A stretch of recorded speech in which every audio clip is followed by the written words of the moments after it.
ಇನ್ನು ನಮ್ಮ ಭಾಷೆ ನಾವು ಹುಡ್ತಾಗ್ಲೇ ಬಂದಿದ್ದು ಅಮ್ಮ ಅಂತ, ನಾವು ಸಾಯ್ಬೇಕಾದ್ರೆ ಅಯ್ಯೋ ಅಮ್ಮ ಅಂತ ಹೊಂಟೋಯ್ತದೆ ಇವತ್ತಿನ. ಈಗ ನನ್ನ ಭಾಷೆಯಲ್ಲಿ ಅಮ್ಮ ಹೊಟ್ಟೆ ಹಸಿ ಅಂದ್ರೆ ಊಟ ಕೊಡಿಸ್ತಾರೆ, ಏನಲ್ಲ ಅಂದ್ರೆ ಜಗಳಕ್ಕೆ ಬರ್ತಾರೆ, ತಪ್ಪಾಯ್ತಾ ನೋವು ಅಂದ್ರೆ ಬಿಟ್ಬಿಟ್ಟು ಹೊಂಟೋಯ್ತಾರೆ. ಇವತ್ತು ನನ್ನ ಭಾಷೆಯಲ್ಲಿ ಒಂದು 500 ರೂಪಾಯಿ ಸಂಪಾದನೆ ಮಾಡ್ತೀನಿ.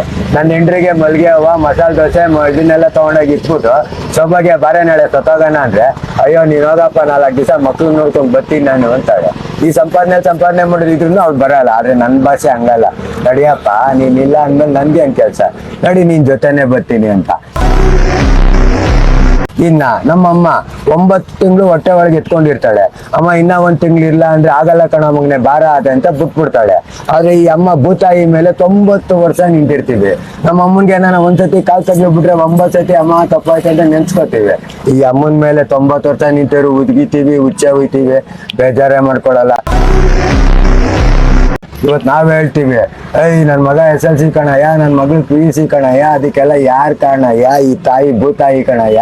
ನೀನ್ ಊಟ ಮಾಡ್ಬಿಟ್ಟು ಮನೇಲಿ ಮಲಗಿದಾಗ ಬೇಜಾರ್ ಮಾಡ್ಕೊಂಡು ಮೈ ಒದ್ಬಿಟ್ಟು ಒಂದ್ಸತಿ ಗೋಡೆಗಳೆಲ್ಲ ಅದಿಕೊಂಡಿದ್ರೆ ನಿನ್ ಮಗ SLCನೂ ಇಲ್ಲ, ಮಗಳು PUCನೂ ಇಲ್ಲ.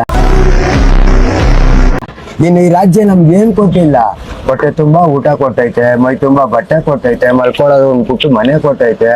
ಇದು ಸಾಲದು ಅನ್ನೋದಕ್ಕೆ ಅಪ್ಪ ಅಮ್ಮ ಅಣ್ಣ ತಮ್ಮ ಅಕ್ಕ ತಂಗಿ ಹೆಂಡತಿ ಮಕ್ಕಳು ಅನ್ನೋ ಒಂದು ಗೌರವನು ಕೊಟ್ಟೈತೆ. ಅಲ್ದಿರ ಜೋಬಲ್ ಬೇರೆ 100 ರೂಪಾಯಿ ಇಟ್ಬಿಟ್ಟು ಹೋಗಯ್ಯ ನಿನ್ ಫ್ರೆಂಡ್ಗೆ ಅರ್ಧ ಕಾಫಿ ಕೊಡ್ಸೋ ಅನ್ನೋ ಒಂದು ತಾಕತ್ತು ಕೊಟ್ಟೈತೆ ಅಂದ್ರೆ ಶಾಪ್ ಅಲ್ವಾ ಸರ್? ನಾ ಕಂಡಂಗೆ ನೀನ್ ಯಾವ ರಾಜ್ಯದಲ್ಲಿ ಇರ್ತೀಯ ಆ ರಾಜ್ಯಕ್ಕೆ ಕೃತಜ್ಞತೆ ಸಲ್ಲಿಸು. ನೀನ್ ಆಡೋ ಭಾಷೆನ ಮೊದಲನೇ ಪ್ರೀತಿಸು. ಪರಭಾಷೆ ವಿರೋಧಿಗಳಲ್ಲ ನಾವು.